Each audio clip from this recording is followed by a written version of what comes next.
Boa noite, meus amigos. Estamos aqui de volta. Como sempre, iniciando o programa,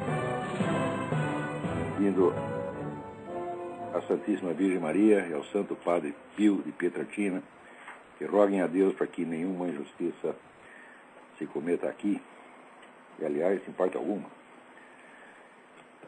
Também começo aqui dando dois avisos. O primeiro é do meu próprio curso, do Seminário de Filosofia, que terá uma aula na quarta-feira, dia 26, às 20 horas, na rua França Pinto, 498, em São Paulo, na sede da Realizações.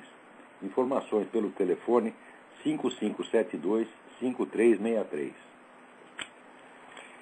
Segundo aviso, é o seguinte: o Heitor de Paula, que eu considero o melhor analista político do Brasil, e escreve regularmente para o Mídia Sem Máscara, dará uma conferência na próxima segunda-feira, às 10 horas, no auditório do Comando Militar do Leste. O tema será Minha Experiência na Esquerda e o Significado da Contra-Revolução de 1964. O Heitor de Paula teve mais ou menos a mesma experiência que eu. Nós dois militamos na esquerda durante um breve tempo, creio que eu durante um tempo brevíssimo. Ele eu não sei, mas sempre vale a pena ouvir o que ele tem a dizer. Agora, em contrapartida, saiu aqui um artigo na Folha de São Paulo de hoje, só podia ser na Folha mesmo, dessa besta quadrada do Fernando Barro de Silva, chamada A Direita e o Lulismo. Eu vou ler uns pedacinhos para vocês terem ideia de até onde vai a estupidez desse camarada. Diz ele: a chegada de Lula ao poder, seguida da ruína moral do petismo, serviu de trampolim para impulsionar uma nova direita no país. É um fenômeno de expressão midiática mais do que propriamente político. Está disseminado em jornais, sites, blogs, na revista, não diz qual revista, só pode ser revista Veja. E deve sua difusão aos falcões do colunismo, que se orgulha de parecer assim estupidamente reacionário. Mesmo que a autopropaganda seja enganosa e oculte que até ontem o conservador empedernido de hoje comia no prato da esquerda, que é só um parvenu, um espertalhão adaptado aos tempos, ainda assim temos aqui uma novidade.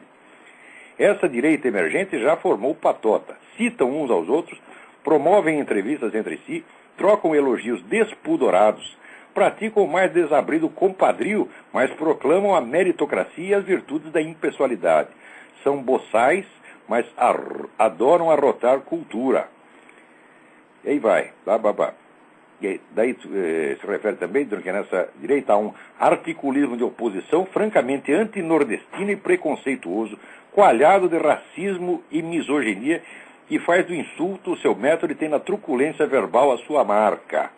Deve-se aí o retorno da cultura da sarjeta e do lixo retórico, vício da imprensa nativa que remonta ao império, mas que havia caído em desuso.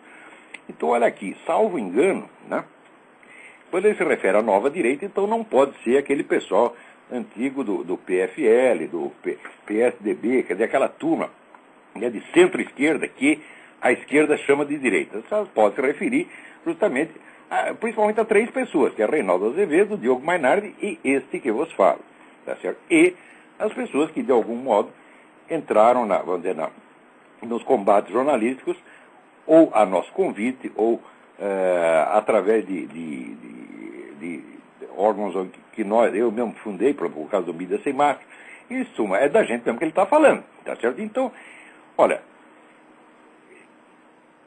neste breve artigo, que é uma lauda, o sujeito me chama de parvenu, quer dizer, ao parvenu, ao alpinista social, né, o recém-chegado, parvenu, espertalhão, né, adaptado aos tempos, né, de que pratica o compadrio, chama de boçal, ruidoso, cínico, festivo, catastrofista, né, antinordestino, preconceituoso, racista e misógino. Depois de tudo isso, ô Fernandinho, eu não posso nem mandar você tomar no cu, não? Ora, porra, o que é isso? Em primeiro lugar, que merda é essa de compadrio? Os elogios despudorados. Quer dizer, eu deveria ter pudor de elogiar uma pessoa como Graça Salgueiro, por exemplo, ou Heitor de Paula. Heitor de Paula, que é um sujeito que conhece política internacional pelo menos 1000 vezes mais do que Fernando Barros de Silva, e que é um homem sério, tá entendendo? E que, sobretudo, ele nem mesmo vive de dar a sua opinião, porque ele é médico psiquiatra, ele vive da sua clínica, tá certo? E entrou nesse combate jornalístico por um apelo moral e não por nenhuma vontade de subir na vida, porque o sujeito aos 60 anos não vai se lembrar de repentinamente, né, subir na vida, tá certo? Eu devo lembrar ao Fernandinho que eu publiquei o meu primeiro livro aos 48 anos. Quer dizer, eu não estava iniciando uma carreira aos 48 anos, tá certo? E, sobretudo, não esperei o Lula chegar ao poder. Eu comecei a escrever muito antes disso. Quer dizer, o meu livro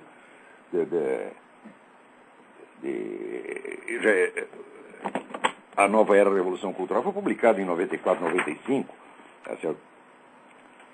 Agora, uma pessoa como a Graça Salgueiro, por exemplo, que é uma pessoa isolada, pobre, sem recursos, que sozinha, tá certo, empreende uma luta para manter vivo o jornalismo, que é aquilo que vocês prostituíram, todas as notícias que vocês escondem, ela dá no Nota Latina, tá certo? E faz isso sem remuneração nenhuma, sem apoio político nenhum, e não está visando nenhum emprego, nem subir na vida, nem coisa nenhuma, tá certo? Eu não devo elogiar essa pessoa, devo elogiar você, ô Fernandinho. Ora, porra. O fato é o seguinte, o fato é que durante 20 anos, gente como você, esse lixo de gente como você, dominou o jornalismo brasileiro 100%. Tá certo? Só dava você. De repente começa a aparecer outras pessoas que falam o contrário, você perdeu o monopólio e está evidentemente, né, todo dolorido, não está gostando disso. E já quer calar nossas vozes, já acha ruim. Não pode ter. Olha, 3 colunistas e 2 ou 3 jornaizinhos eletrônicos já é demais para o Fernandinho. Não é isso? Do outro lado pode ter a Folha de São Paulo, Estadão, a Globo, pode ter todo mundo. Mas nós não podemos dar nossos palpites. Ele está aqui indignado. Fernandinho, nunca vi você escrever com tamanha veemência contra a esquerda. Tá certo? Aliás, você é um dos culpados pela atual situação. Esses 50 mil brasileiros que estão morrendo anualmente, graças a Comando Vermelho, PCC, com a ajuda das Farc, isso jamais teria chegado a acontecer, tá certo? Se prostitutos do jornalismo, como você e esse seu patrãozinho, Otávio Frias Filho, não tivessem escondido a existência do Foro de São Paulo durante 16 anos. Vocês sabem perfeitamente disso. Então é o caso de perguntar, Fernandinho, quanto seu patrão ganhou para calar a boca? Já dizia o Gondim da Fonseca que o jornal ganha pela notícia que não sai. Vai dizer que a Folha de São Paulo não tirou vantagem nenhuma desse silêncio? É absolutamente impossível, Fernandinho. E o seu próprio silêncio? Me mostra aqui um artigo seu, um único artigo seu que tenha mencionado as relações entre o PT e a Farc no quadro do Foro de São Paulo ao longo desses 16 anos. Você ficou quieto e nós conseguimos furar esse muro de silêncio e você está puto da vida. Porque a nossa presença prova que você é um vigarista, que você é um mentiroso, que você é um safado, que você não tem direito nenhum de estar no jornalismo, que a única coisa que você devia fazer com a sua opinião é aquela que eu já expliquei na semana passada. É o supositório de opinião. Você compra a cápsula vazia da farmácia, enfia a sua opinião ali, guarda a sua opinião, espreme bem e enfia no rabo. Que isso já seria até bom demais, porque eu acho que se você fizer isso, você vai morrer. Porque a sua opinião é tão perversa, tão mentirosa, tão venenosa, que ao entrar na circulação do seu próprio sangue, você é capaz de morrer. Você é capaz de pegar a AIDS de você mesmo. Você pega a sua opinião e injeta ali, experimenta. Se você não pegar a AIDS, olha que eu aposto com você. A sua opinião dá AIDS. Porque é só mentira. Você não tem honra, você não tem vergonha, você não é jornalista coisíssima nenhuma. E o que há entre nós, Fernandinho, não é uma divergência ideológica, eu nem sei qual é a sua ideologia.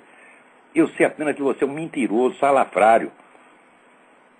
Tudo isso que você escreve aqui é tudo mentira. Você vai me provar, cadê a misoginia?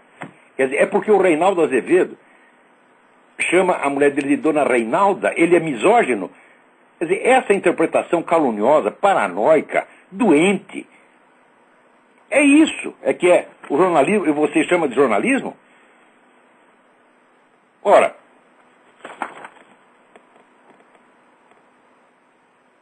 que coisa, hein?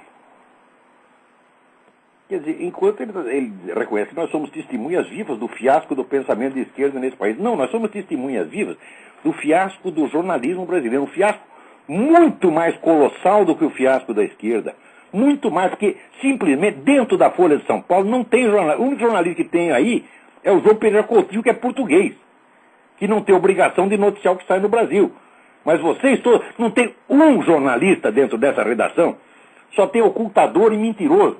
E no Estadão tá a mesma coisa, porque ó, saiu aqui, agora tá aí o tal do seu Demétrio Magnoli, falando toda hora do Foro de São Paulo.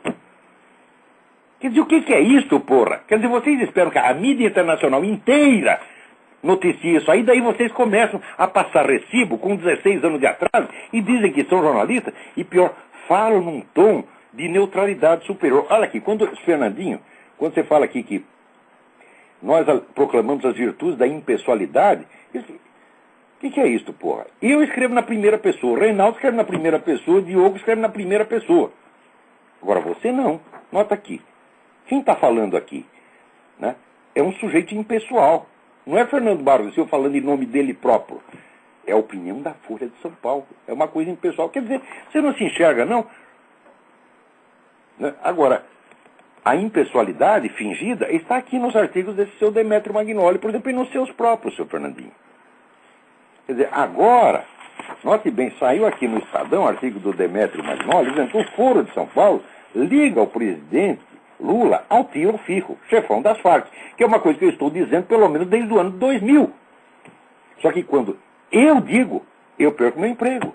Eu sou chamado de louco, sou chamado de paranoico, de mentiroso, de extremista de direita, etc. Agora, daí parece seu Demétrio Magnoli. Seu Demétrio Magnoli tem carteirinha de trotskista, por isso ele pode falar.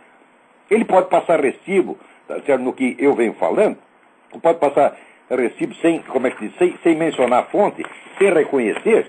Por que ele faz isso? Porque ele sabe que essa ocultação não foi apenas uma falha jornalística, foi um elemento essencial para o sucesso do Foro de São Paulo.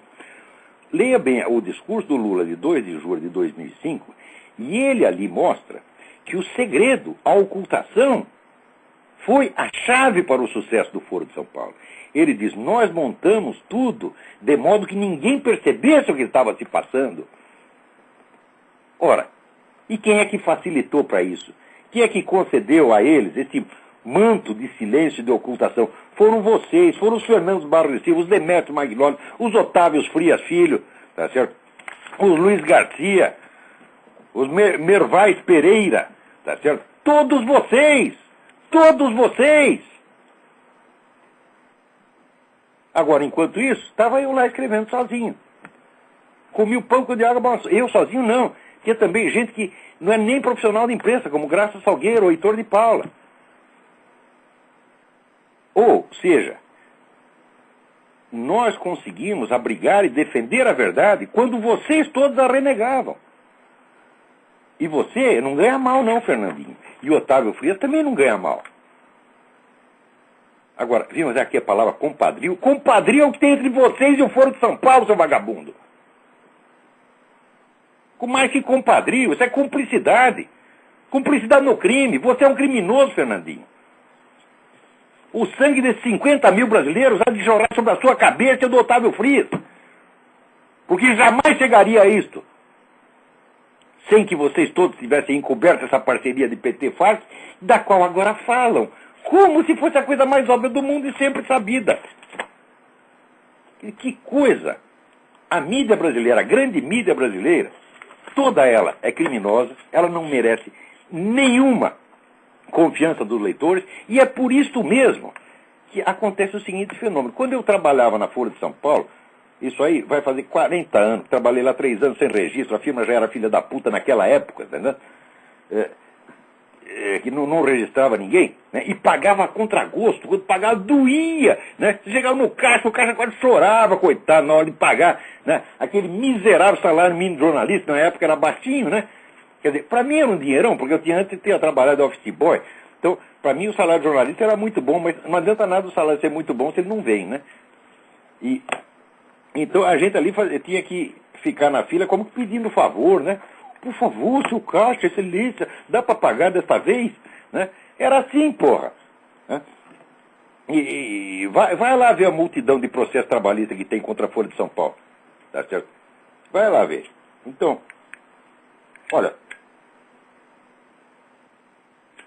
enquanto nós estávamos contando a verdade, vocês estavam ocultando. E graças a isso é que chegamos a 50 mil brasileiros mortos por ano. Chegamos a mais ainda. Lê a revista Isto É desta semana, que também vai estar dizendo óbvio.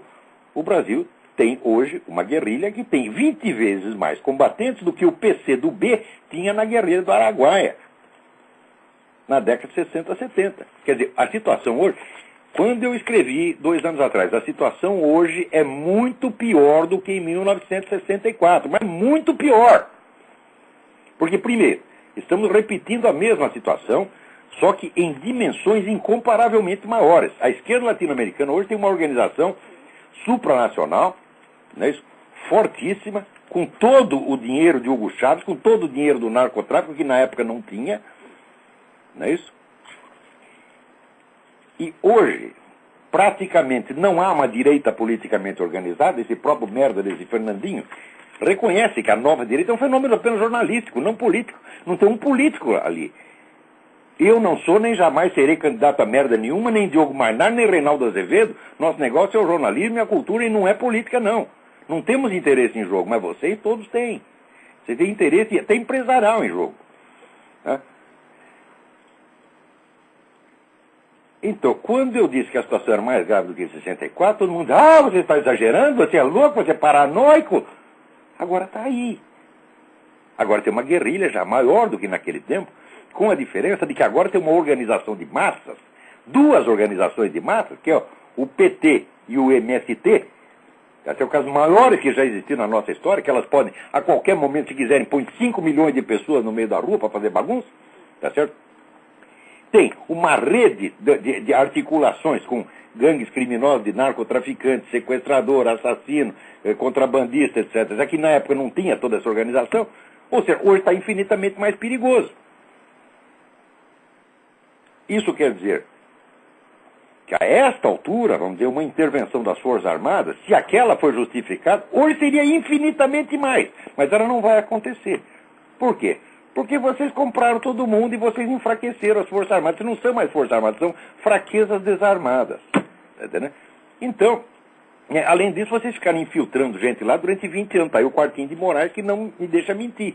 Que há 20 anos ele se dedica a reconstituir a esquerda armada no Brasil. O que é reconstituir a esquerda armada? Significa se infiltrar em academias militares, coisas como a Escola Superior de Guerra, ir lá e lisonjear, né, os milicos, praticando com eles aquela estimulação dupla pavloviana, quer dizer, a mídia esquerdista desce o cacete, inventa um monte de mentira contra os militares e faz a caveira deles. E, por outro lado, outro grupo de intelectuais esquerdistas vai lá e afaga o ego dos milicos e faz promessas.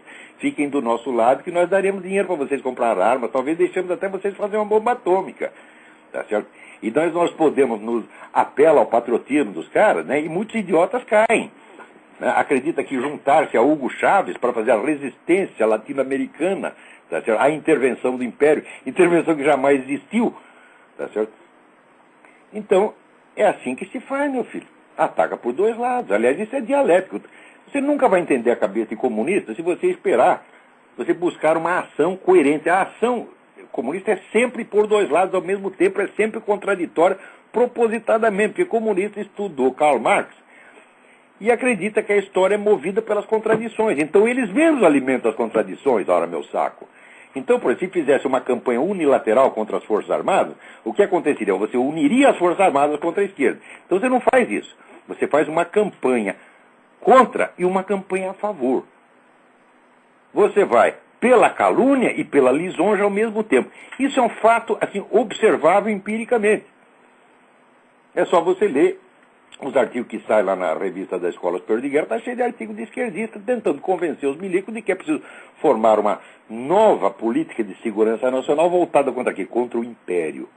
Porque o Império está tomando a Amazônia. Chega lá na Amazônia, não tem um só representando o Império. Tem um monte de representando da ONU, que é exatamente a força internacional anti-americana. Mas não importa se é a ONU. Né? Eles se prevalecem da confusão e exploram a boa-fé popular. Porque falam, os caras são estrangeiros, são gringos, então é americano. O americano está metendo a pata na Amazônia. Quer dizer, Vocês não percebem que esse pessoal de esquerda faz vocês de trouxa, não? Com a ajuda dos seus puxa-sacos, Otávio Frias, Fernando Barros de Silva. Porra, meu Deus do céu! Eu leio essa matéria da história, vocês vão ter ideia da gravidade que a coisa está. Isso poderia ter sido evitado. Não foi graças aos Fernandinhos Barros de Silva. O Brasil não precisava ter essa guerrilha, como não precisava ter um PCC. Anos atrás, quando o outro Fernando, né? Não é o Fernando Barros de Silva, o Fernando Beiramar. Às vezes tem uma certa dificuldade de distinguir, tá certo? Mas o Fernandinho Beiramar disse que comprava 200 toneladas de cocaína das Farc por ano. Naquele momento precisava ter aberto uma CPI para investigar as relações entre PT e Farc no quadro do Foro de São Paulo. Naquele momento. Quer dizer, o Brasil já está vivendo na total ilegalidade. E os culpados foram vocês, os Fernando Barros de Silva e Demetrio Magnolis, etc, etc. Porque, vamos dizer, a democracia, ela depende essencialmente da circulação de informações. Se existe o controle da informação, se a informação é sonegada, o povo não pode decidir. O que adianta você ter? Nós temos eleições livres, né? Olha que maravilha. Temos eleições livres. Você viu, em 2002, 4 candidatos tudo de esquerda. Tem uma eleição livre entre pessoas de esquerda. Não pode ter oposição, porque a oposição é assim, é só em questão de detalhe, como diz o próprio Fernando Henrique, né? E Cristóvão Buarque, entre nossos partidos não há divergência ideológica, só há uma disputa de cargo. Isso pode haver, isso que vocês chamam de democracia. Agora, isso já é um absurdo, mas isto, menos a circulação de informações, como é que você tem a cara de pau de chamar isso de democracia, porra? Tem alguém na linha aí? Então, alô, quem é? Tá ouvindo? Estou ouvindo perfeitamente, quem é? Aqui é Juan de Canérica, tudo bom? Da onde? Connecticut. Ei, tudo aqui bem? Eu pulei fora do barco também, vi que ele tá afundando, pulei fora. Muito bem, o negócio lá tá mal parado. Mas, Olavo, a eleição tá vindo aí e eu te pergunto, aqui nos Estados Unidos vai dar Obama, não tem jeito, é febre. Eu acho que não vai dar Obama, não. Vai dar Hillary, então? Não, eu acho que quem está levando vantagem nisso tudo é o McCain. Porque da Hillary e o Obama estão se pegando que nem gato e cachorro e toda hora está vazando mais informação, mais informação. Esse negócio Você viu que com a revelação do negócio do reverendo Jeremiah Wright, que é um cara anti-americano, racista, etc, etc, as preferências do Obama baixaram 7 pontos. Mas, Olavo, o povo é imbecil. Às vezes o povo, a coisa é tão, até que nos Estados Unidos, a coisa é tão gritante que o povo fala, não é armação contra o cara. Isso não é verdade, estão armando contra o cara. Pois é, quer dizer, é uma fé religiosa que eles têm no Obama, né? É Obamolatria, né? Eu acho que, agora se der incentivado pela grande mídia aqui, que é vamos colocar 100% comunista e anti-americana, quer dizer, o New York Times, CNN, então o que esse pessoal quer afundar com os Estados Unidos para criar o governo mundial.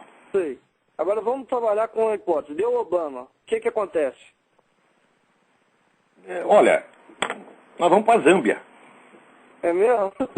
Ele vai tirar. Mas eu aqui não, aqui ainda tem condição de lutar. No Brasil aqui não tem. Deixa eu te falar uma coisa. Você é cidadão americano? Eu tenho green card, eu sou residente.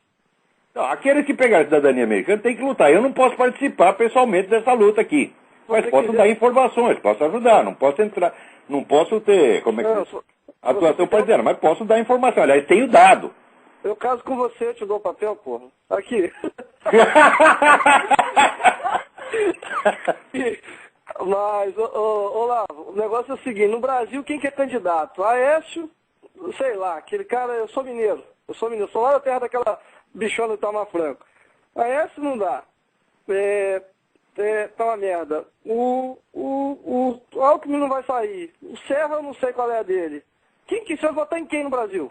Não é para votar, não. Ali não tem mais jeito. Não, a eleição no Brasil, vamos dizer, é apenas uma ratificação da situação de fato. Quer dizer, o PT e o PSDB fizeram a partilha de território há mais de 20 anos. Isso foi inventado na USP.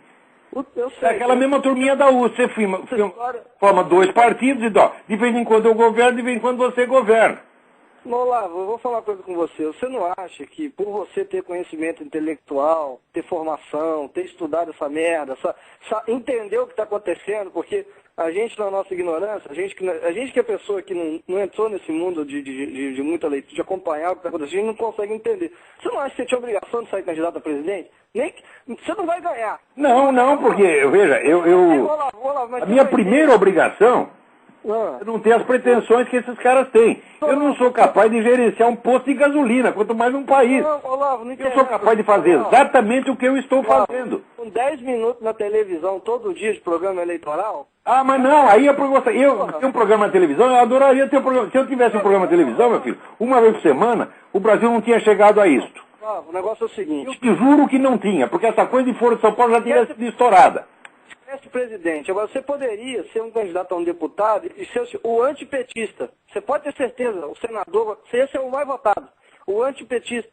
Você tinha que sair alguma coisa para você mastigar o dinheiro que eles roubam lá, você punha no bolso e investia. Mas quem é que vai pagar minha campanha, rapaz? Os caras jamais me deixariam chegar lá.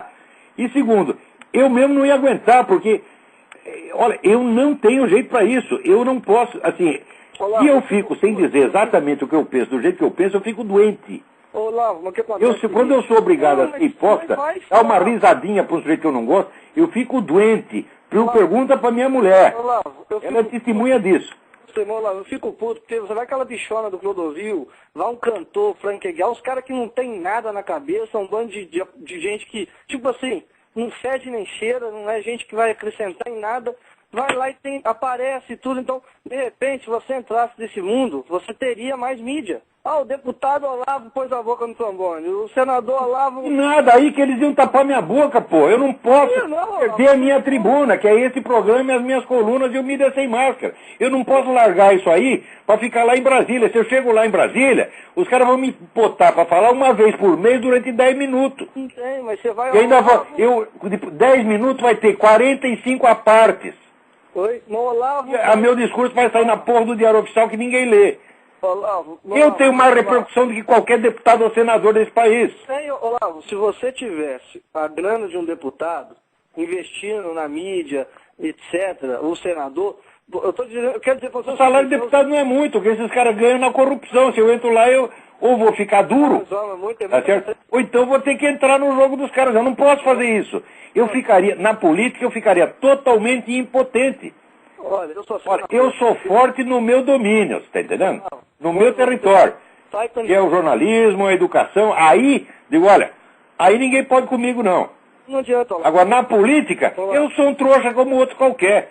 Você acha que eu, no meio daquelas raposas, eu me fazer de trouxa? Olavo, você com 10 minutos de televisão, candidato a presidente, todo dia, 10 minutos, cada 10 minutos você usava para meter o pau em alguma coisa, tava bom. Você já fez uma... Porque o povo Se eu tivesse 10 minutos de televisão por semana, não precisava ser candidato a presidente. O Brasil não teria chegado a isso. Mas você acha que algum desses caras vai me dar 10 minutos de televisão?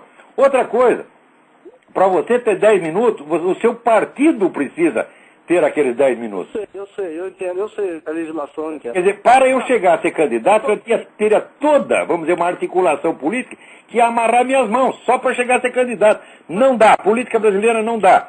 Juan, tem mais 3 pessoas na fila. Muito obrigado pela sua participação. Próximo. Tchau. Tchau. Alô, quem está na linha aí? Alô? Alô? Alô, Olavo? Eu? Tudo bem? Tá falando aqui é o Marcos. Marcos, tudo bem? É, de Porto Alegre. Tudo bom, e o senhor? Tudo em ordem, graças a Deus. Ah, ótimo. Olavo, é o seguinte, eu acabei de ver aquele livro do Eric Feiglin, As Reflexões Autobiográficas, né? Aham. E ali ele comenta um trecho em que ele passa por uma experiência americana, de que ele sai da Europa, né, e vê um outro mundo, além daquele que ele conhecia. A minha pergunta é a seguinte, é para o senhor exatamente, né? Qual o impacto da experiência americana para o senhor na tua vida intelectual, ou seja, na tua vida profissional, intelectual, e também na tua vida pessoal? Olha, o impacto assim, é brutal, porque é aqui que a gente vê como a nossa vida no Brasil é miserável, do ponto de vista intelectual. É vida animal. O Brasil não é... A situação intelectual no Brasil não é humana, é animal. Você não tem acesso à informação. Você só tem essa conversa mole marxista. Entendeu? Você não tem acesso a tudo que está sendo discutido no mundo. Ou seja, o Brasil está isolado do mundo. Os caras cercaram mesmo. Os Fernandos Barros e Silvas e Otávio Frias, quer dizer, os donos dos canais que têm obrigação de contar as coisas e divulgar. Não, eles escondem tudo, porra. Por exemplo, no Brasil, outro dia eu peguei um jornal, nem lembro que jornal é. E tem assim, tem uma notícia assim, o impacto do caso dos passaportes investigados, né, como é que se diz, abala as eleições americanas, fizeram um barulho danado. No dia seguinte ninguém mais fala nada. Procura o jornal de hoje, você vai ver, não tem uma palavra. Sabe por quê? Porque descobriram que quem fez aquilo foi um assessor do Obama. A mídia brasileira imediatamente já cala a boca. Aqui e ninguém mais fica sabendo de nada. Você está entendendo por que não pode viver no Brasil? Sim, aqui diz que foi Washington, né? Mas é uma bobagem. Não, no começo a primeira suspeita cai no governo, evidentemente. Só que no dia seguinte foram lá investigar e tinha lá o cara que era assessor do Obama. Só que aqui é noticiado, lá não. Lá não é noticiado coisa nenhuma, porra. Aqui, tudo que o pessoal da esquerda fala, a direita responde e vice-versa. Lá não, meu filho, só tem esquerda. Agora tá aqui, aparece 3 colunistazinhos falando pelo outro lado e os caras já ficam bravos, já nos xingam. Não querem. Quer dizer, como é que pode viver num país desse, porra? Quer dizer, um país que o Gilberto G. ministra da Cultura. Porra, onde é que vai parar um negócio desse, meu saco? Pois é. E também o senhor podia fazer um paralelo, mais ou menos, dessa experiência... Então, olha, eu tenho tanta dó de mim de ter vivido 58 anos no Brasil, eu não penso nisso, porque senão eu choro, eu vou ficar com dó de mim, ficar com autopiedade. A autopiedade é doença. Eu não posso pensar muito nisso. Agora, por exemplo, o acesso que eu tenho aqui para o comprador de livros, os Estados Unidos é o paraíso. Não existe nem jamais existirá um lugar como esse. Aqui você tem acesso ao livro que você quiser, barato, acessível, você está entendendo? Você pega aí no sebo, você vai lá, compra por $2, $3, coisa que às vezes no Brasil eu procurei durante 30 anos e não tinha. Aqui, você vai na esquina e compra por $2, porra. Você quer participar do debate de ideias, você tem todas as correntes, tem, vamos dizer, a quantidade de informação o americano médio tem para opinar nesses blogs, você entra nesses blogs de discussão, e a quantidade de informação que cada pessoa tem lá, e no Brasil professor universitário não tem, senador não tem, oficial das Forças Armadas não tem. Quer dizer, qualquer cidadão americano, se eu pegar aqui a minha vizinha, enfermeira, ela está sabendo mais do que um senador da República no Brasil. É esse o impacto. Você está entendendo? Sim, sim. Quer dizer, do ponto de vista cultural, né, aqui tem leite, lá tem veneno. Pois é. E os casos do que o senhor teve na França e na Romênia, o que pôde ver lá? Não, a Romênia é um caso triste, porque é um povo muito culto, né? Mas que vive numa miséria desgraçada. Lá um ministro de Estado ganha $1.000 por mês, o jornalista ganha 100. Eles não têm onde cair mortos. Então você vê aquele bando de pessoas talentosas, os romenos são inteligentíssimos e estudiosos, dedicados, não tem onde cair mortos. Eu tenho uma grande amiga lá que eu queria que ela saísse para me visitar no Brasil. Ela dizia, não, eu não posso, porque eu estou pagando um apartamento aqui há 35 anos, tenho que pagar outros 35, e tem uma cláusula que se eu sair do país eu perco o contrato. Isso é vida, porra! Agora, na França, a França é um país maravilhoso, só que tudo que é maravilhoso lá é do século XII, XIII. O problema da França é que está cheio de francês, tá entendendo? Então, os caras que dão palpite em tudo, é tudo comunista, você tá entendendo? Quer dizer, mas francês, sim, eles sempre querem o comunismo para os outros. Quando que a França foi comunista? Nenhum dia, porque eles não são idiotas. Eles vão fazer o comunismo no Brasil. No Brasil, na América Latina, na África, eles gostam. E para eles? Para eles não, eles querem o capitalismo, porque não são bestas. Pois é. Quer dizer, você quer saber como é que é a França? Vou te explicar o que é a França. Você chega lá, todo lugar tem a campanha antitabagística. Não pode fumar, etc, etc, etc. Só que é o seguinte, quem fabrica o cigarro é o governo. Então o governo fabrica o cigarro, ganha um dinheirão com o cigarro, e ele mesmo faz campanha contra o fumo e campanha a favor do fumo. Isso é a França, porra. Quer dizer, aqui lá, a França sempre foi o reino da picaretagem, né? O político francês é uma coisa medonha, medonha, medonha. Não se pode confiar em nenhum. Só tinha o general de Gaulle, que é um homem sério. E aí os caras acabaram botando ele de lá para fora. Tá certo. Tá bom, Olavo. Obrigado pela participação aí. Deus abençoe, obrigado. Para você também. Obrigado, tchau, tchau. Quem mais está na linha aí? Alô? Alô, Olavo? Eu? Beleza? Tô aqui ouvindo você. Tô Quem é? ligando aí porque meu amigo aí da minha cidade ligou e eu ouvi ele. Quanta abobrinha o Juan falou, hein? Puta que pariu. Identifique-se, você não disse o seu nome. O meu nome é Donizete Camargo, eu moro na cidade de Bridgeport. Bridgeport? Aonde? Que estado é? Connecticut? Connecticut, eu estou aqui há 20 anos, te ouço toda semana eu estou ligado aí no seu programa. Muito obrigado. Continua aí que estamos dando a força total para você. Mas não, eu estou apenas começando. Que isso, porra? É isso aí. Eu nem fiz nada ainda, agora que eu vou fazer, porra. Olha aí, o Rosa Estão achando ruim. tá macaco no seu galho. É isso mesmo. Continua aí com esse trabalho maravilhoso aí que você tá dando a maior força pra gente aqui, viu, Lato? Brigadão. Estamos sempre aprendendo. E aquela merda lá tá no buraco e vai continuar no buraco. Eu acho que lá não tem mais jeito, viu? Não tem mais jeito. Era. Eu acho que acabou. Falou então, Olavo. Um abração. Um abraço, boa sorte. Agora, aqui tem mais alguém, aqui tem uma carta muito interessante aqui que eu gostaria de responder. Olha aqui, carta do Daniel Scherer. Carta muito boa mesmo. Ele diz, gostaria de sanar algumas dúvidas referentes ao seu conceito da paralaxe cognitiva. O senhor diz que o empirismo de Guilherme de Ockham tem alguma relação com o início desse fenômeno, ou mais exatamente com a sua popularização no início da modernidade. Ao igualar a realidade com aquilo que pode ser submetido ao teste empírico, Ockham teria dado um grande impulso a esse afastamento do real. Já dizia Leibniz na monadologia, somos empíricos apenas em 3/4 dos nossos atos. E talvez ele tenha exagerado. E eu acho que nem isso, é muito menos de 3/4. Olha, é só você ver. Quer dizer, aquilo que pode ser submetido a teste empírico é uma fração infinitesimal da realidade.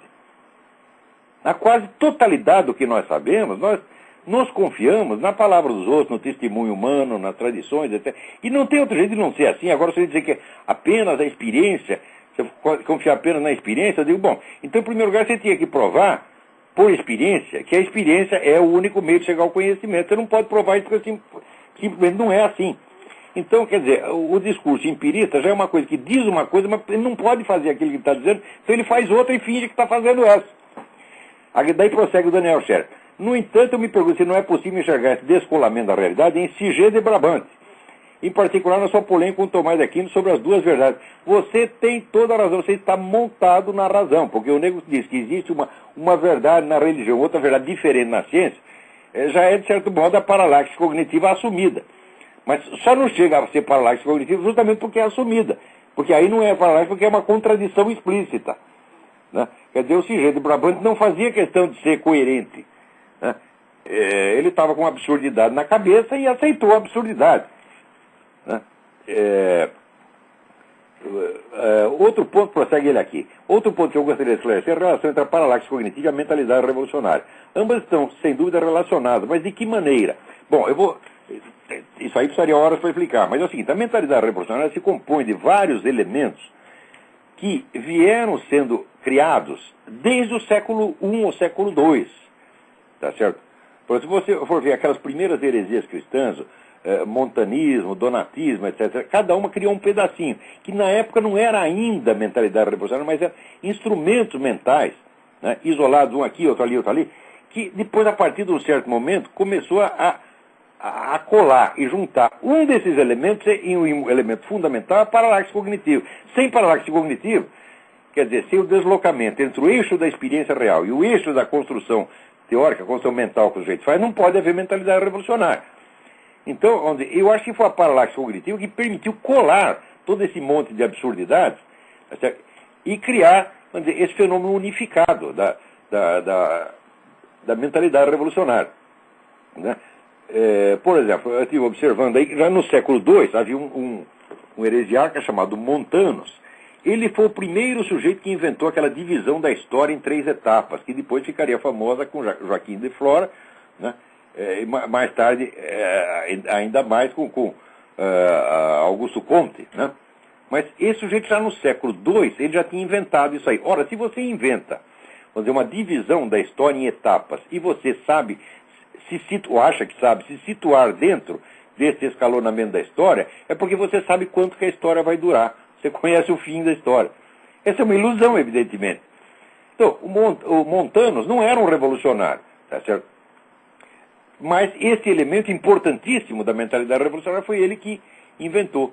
Isso aí sozinho não bastaria para fazer a mentalidade revolucionária. Quer dizer, é justamente a longa somatória, não é somatória, é síntese desses elementos é que tem que ser rastreado, é exatamente isso que eu estou fazendo. Né? Daí dizer aqui, à primeira vista, para lá que seria o pressuposto da mentalidade revolucionária. É preciso primeiro se afastar da realidade para depois tentar implantar na marra, se precisa, um projeto de sociedade ao qual a estrutura mesmo da realidade se mostra hostil. Mas parece que podemos encontrar outros atores que conseguem escapar de uma dessa armadilha e cair na outra. Por exemplo, Roger Scruton é um homem conservador, mas suas referências filosóficas básicas são Kant e Wittgenstein. Pois é o tal negócio, quer dizer, nem tudo aquilo que tem origem no movimento revolucionário, também é revolucionário no seu uso. Você pode catar 1000 elementos, eu mesmo pego elementos de Hegel, né? Eu, sob certo aspecto, sou um grande apreciador de Hegel, não de Kant. Kant eu considero uma besta quadrada, mas Hegel tem muita coisa valiosa, mas você precisa tirar aquilo, vamos dizer, do contexto revolucionário, né? Pegar, vamos dizer, é como você desmontar um carro, né? Você desmonta o carro, pega a peça e monta do jeito que você quer. Então, o Roger Scruton, eu acho assim incrível como é que ele, partindo dessa formação com Kant e Wittgenstein, chegou a ser um dos grandes filósofos conservadores, né? Porque, como diz, a origem é comprometida, mas e aí a minha origem? Eu comecei marxista, porra. Eu não posso falar dos outros, porque, como dizia o Nelson Rodrigues, meu passado me condena. Tudo isso que eu falo contra os comunistas não é contra eles, não é contra mim mesmo. É contra a minha própria burrice. E não é só comunismo, né? Eu me conheço bem a mim, eu vejo a montanha de obstáculos mentais que existem na minha cabeça contra a verdade, e eu, desde os 20 anos de idade, me ocupo desmontando isso. Porque eu sei que existe uma verdade e sei que existe um sentido na realidade, mas que nós podemos chegar lá e devemos poder percebê-lo. Mas, como disse, tem muitos véus na frente e a gente tem que ir arrancando um por um. Eu estou fazendo isso há 40 anos e ainda não cheguei lá. Então, vamos lá, peraí, tem mais alguém na linha. Mas obrigado pela carta do Daniel. Alô? Alô, Olavo? Eu? Tudo bem? É o Alfredo aqui de Connecticut. Oi, Alfredo. Hoje é o dia de Connecticut. Estamos todo mundo aqui. Tá cheio de brasileiro aí, é? Tem bastante aqui. Aqui em Richmond também. Agora estão mandando um pouco embora, tá limpando um pouco a área. Pois é, mas esse pessoal chega aqui e fica ilegal, pô. Tem tanto jeito de você legalizar a situação, tentar lutar para melhorar a situação. Pô. É verdade. Só chega aqui, ganha dinheiro. Eu conheço gente aqui, que chegou, trabalha de faxineira. A mulher tem 3 carros. Tá certo? É assim mesmo. Mora numa casa que no Brasil seria casa no mínimo de diretor de banco. Tá certo? E sabe, ela disse que se fosse americana ia votar no Obama. Que mente é muita merda na cabeça, né? Ainda falou mal dos Estados Unidos ainda. Ainda fala mal dos Estados Unidos, é. Você sabe por que os caras falam mal dos Estados Unidos? Porque aqui é muito bom. É verdade. Aqui é um país que você pode falar mal o quanto queira, não acontece. Você chama o presidente da República de filho da puta, não acontece nada. Não. Você mente pra caramba, não acontece nada. Isso aqui é o paraíso, rapaz. É verdade. É por isso que a pessoa fala mal. Por quê? Se tivesse na Rússia ou na China ia falar mal, vai falar mal do Putin? Alguém tem. Imagina o Michael Moore em Moscou. Ele ia, só de pensar em falar mal do Putin, já ia cagar nas calças. E olha com aquela barriga ali, ia cagar um bocado. Então... Mas é por falando nisso. Na China, né, os caras estão tremendo de medo. Agora chega aqui, aqui pode xingar o presidente, então vamos xingar. É verdade. Quer dizer, são filhinhos de papai. Então, é que nem um sujeito assim que briga com o pai e com a mãe, tá entendendo? Para não enfrentar o mundo lá fora, tá entendendo? Quer dizer que ele sujeito não tem coragem de, né, viver por conta própria, fica na casa do pai e da mãe, fica brigando com o pai e a mãe. Por que briga com o pai e a mãe? Porque o pai e a mãe estão do lado dele, sabe que eles não vão reagir. Agora, arruma a briga na rua, filha da puta. Arruma um inimigo de verdade. É isso mesmo, é verdade. Então, mas, por falar nisso, eu tive conversando esses dias com uma senhora amiga minha, ela é professora aposentada, né? E ela comprou esses pacotes de viagem que vai para Israel, passa pelo Egito, passa por esses outros lugares. E ela me contou algo que eu gostaria de comentar sobre isso. Ela disse que no Egito, eles estavam com um ônibus lá parado e subiu no ônibus um rapaz, um egípcio, e perguntou se eles eram americanos. Eles disseram, somos. E ele começou a falar, assim, de maneira grosseira com eles, e começou a falar para eles, olha, vocês são americanos, vocês têm que nos mandar dinheiro, porque nós estamos precisando de dinheiro, vocês têm que mandar o dinheiro de vocês para nós, e nós odiamos o Bush, nós gostamos do Clinton. Então eu gostaria... Por que eles gostam tanto do Clinton? O Clinton sempre ajudou terrorista, porra. O Clinton passa a mão na cabeça de toda essa gente.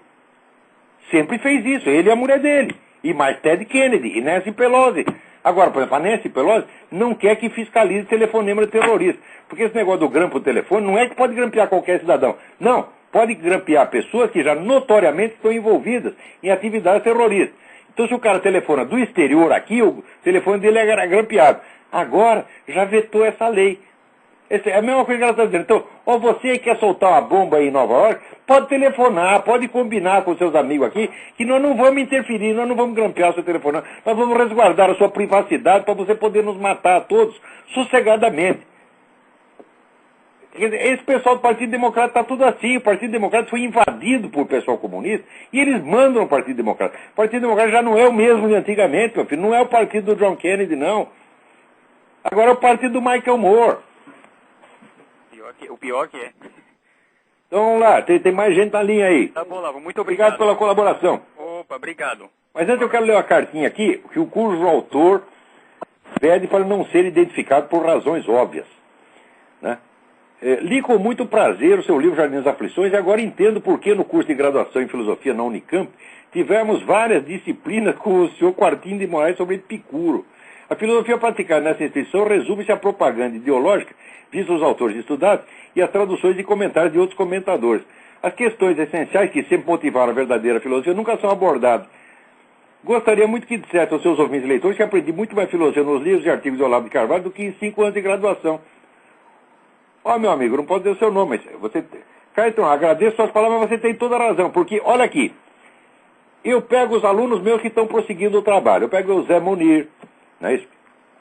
O meu filho, Luiz Gonzaga, tá certo? A minha filha Inês, que acabou de traduzir aí o Eric Wegener,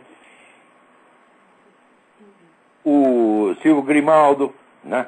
Lucas Mafalda, o Martim Vasquez, todo esse pessoal está fazendo um belíssimo trabalho, tá entendendo?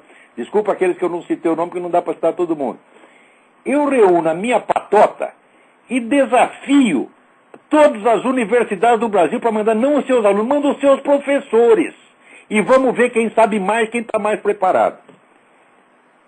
O meu filho, Luiz Gonzaga, sabe mais de filosofia do que todos os professores universitários brasileiros reunidos, sem nenhum exagero. Sem nenhum exagero eu digo isso. Esse menino estudou, não é porque é meu filho, não. Claro que sou pai coruja, claro que me orgulho dele. O cara aqui vai dizer que é compadrio. Eu não sou compadre do meu filho, sou pai dele, porra. Tá entendendo? E elogio meu filho quando eu quiser, viu, senhor Fernandinho? Você vai tomar no cu.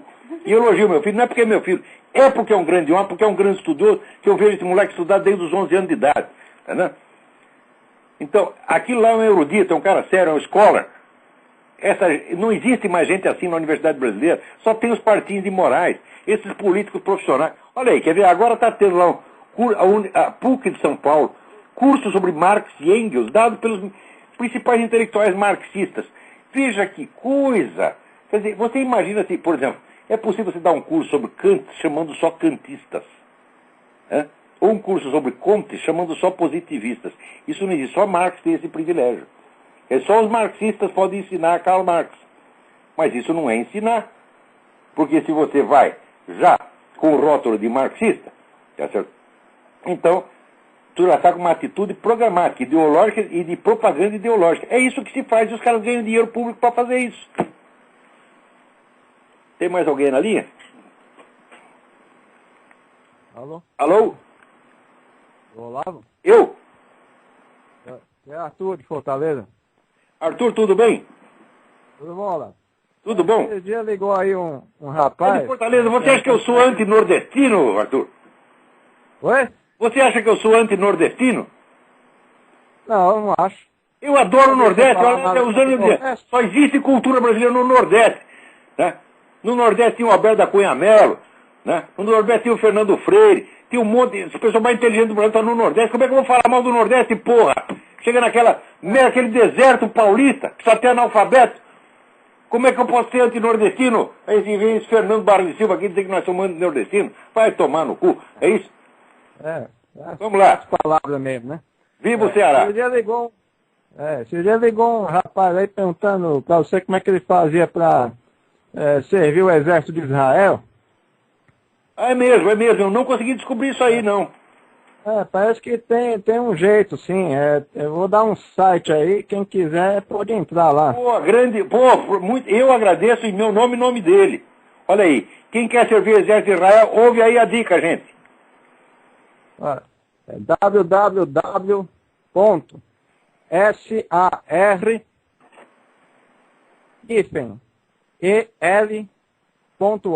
Espera, SAR hífen EL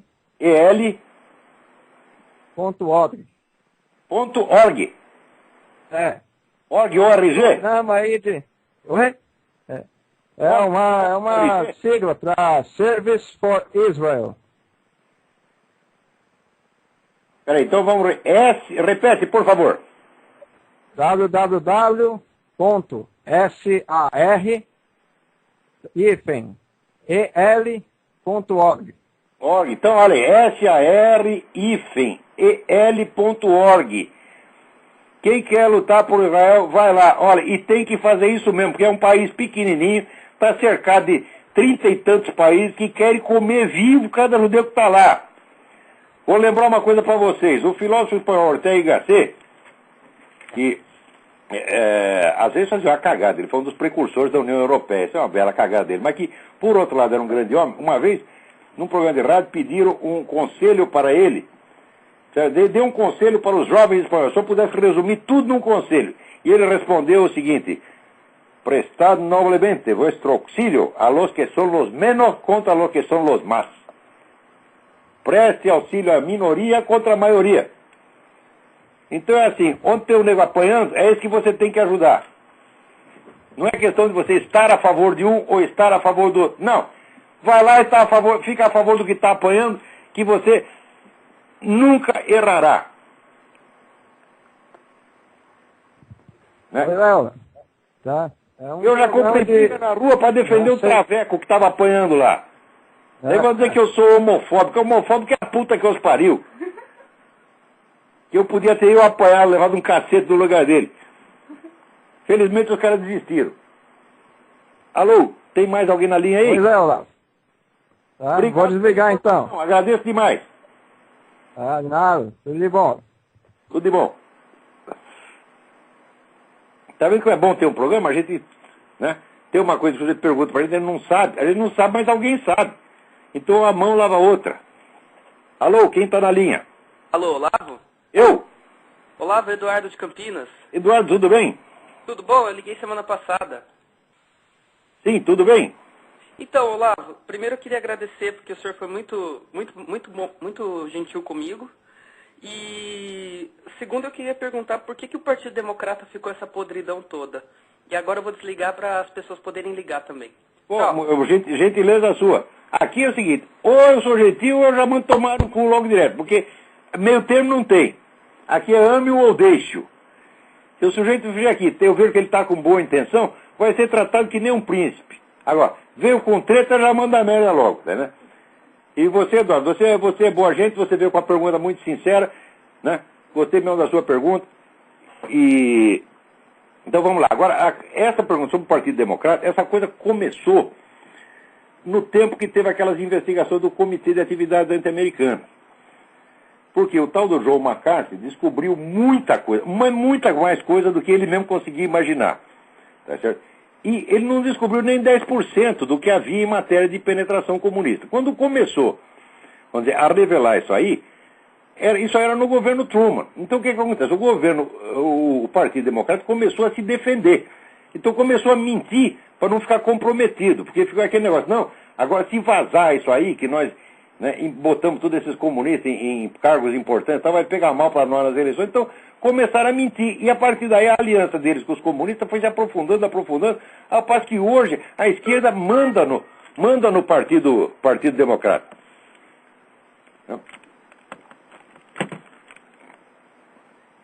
Então, vamos lá. Quem mais está na linha aí?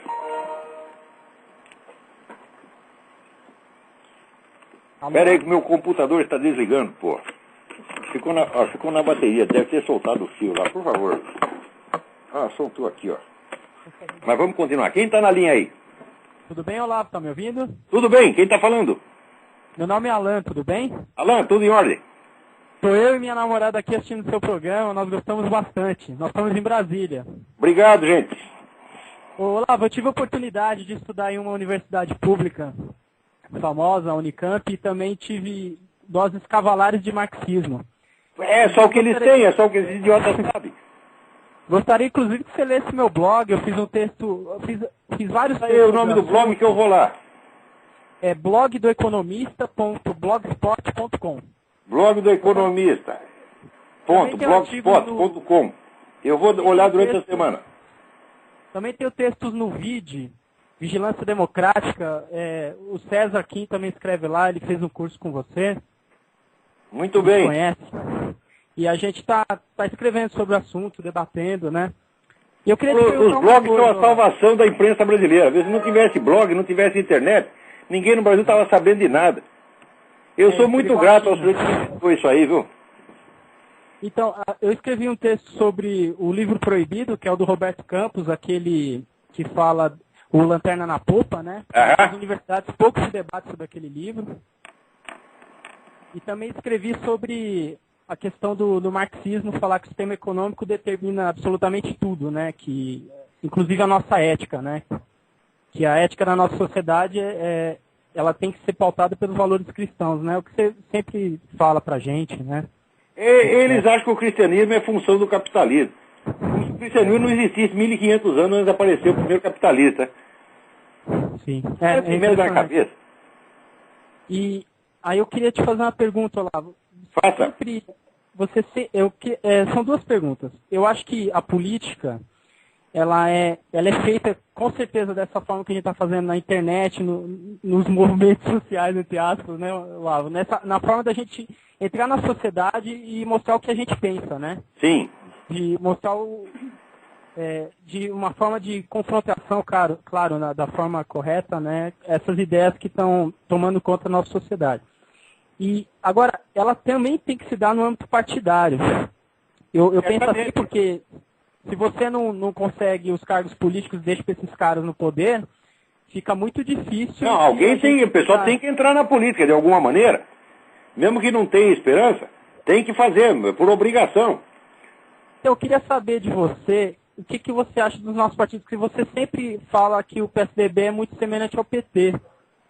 E o Democratas, por exemplo, é um partido que então, ele é semelhante ao PT, não é que ele é semelhante, ele tem comprometimento com o PT na sua origem e tem através de alguns políticos importantes que estão na sua liderança. Mas não quer dizer que todo mundo que está no PSDB seja assim, às vezes a pessoa nem sabe desse esquema. Tem muita gente sincera no PSDB também. O Alckmin, por exemplo, é uma pessoa, eu acho até que ele está cometendo alguns equívocos políticos agora, mas ele parece uma pessoa conservadora, digamos. Eu acho que ele é conservador e acho que ele é sincero, mas eu não acho que ele é corajoso. Por quê? Sim. Ele, durante a campanha, ele tinha que ter batido nessa coisa do Foro de São Paulo. Tinha. Ele tinha que ter feito isso. Qualquer um que fizesse isso, acabaria com a candidatura Lula. Porque tem, aliás, aqui tem a prova, né? Tem os discursos que você fez, tem a declaração assinada por você, não é uma interpretação que a gente está fazendo, são fatos. Agora, deixar o homem chegar lá, ele só chegou lá porque a coisa do Foro de São Paulo foi ocultada. Então é isso. Olha, tem mais duas pessoas aí, mas não vai dar tempo para atender mais ninguém. Quantos minutos nós temos? Tá bom lá. 1 minuto não dá para fazer mais nada. Então lamento os que ficaram na fila, lamento os e-mails todos que ficaram sem ser comentados. É uma pena, né? Esse programa. Obrigado, Olavo. Obrigado eu. Visita meu blog, mais uma vez. Tá, blog do Economista e o Júlio Severo, blog dele.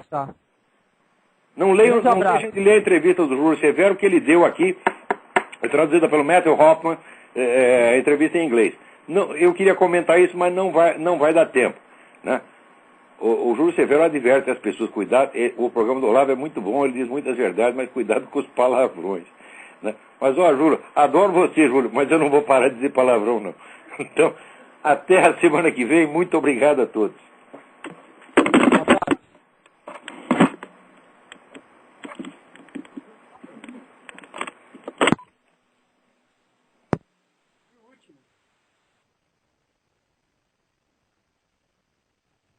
Alô?